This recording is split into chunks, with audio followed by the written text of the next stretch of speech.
पलीकडे क्षेत्रातील एक वादळ ज्याने संपूर्ण महाराष्ट्राला तर जगभराला वेळ लावले, असा ज्याला रॉकेट म्हणून ओळखलं जातं, ज्याला वेगाचा दर्जा म्हणजेच घोटकांचा सर्जा म्हणून ओळखलं जातं, असा हा घोटचा सर्जा. मित्रांनो, सर्जा नक्की कोणाचा? आपण जर पाहिलं तर सर्जा आदत वयापासून नाना प्रधान यांच्या नावाने पळतोय आणि संपूर्ण महाराष्ट्रात धुमाकूळ घालतोय.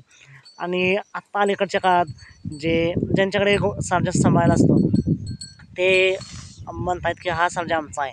पण मित्रांनो, जर आपण पाहिलं तर सर्जा आदतपणापासून नाना प्रधान आणि त्यांच्या सहकारी यांच्या नावाने पळतोय.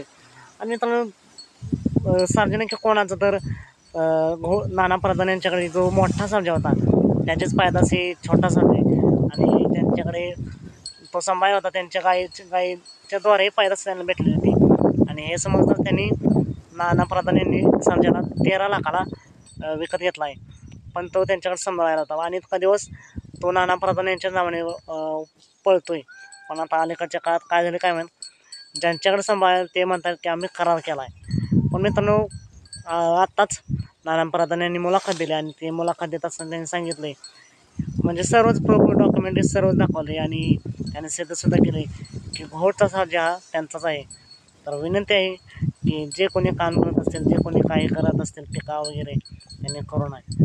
तुमचं यावरती मत काय आहे? सर्जा नक्की कोणाचा? कमेंट करून नक्की सांगा. आता आपण भेटूया पुन्हा एकदा एका नवीन व्हिडिओमध्ये.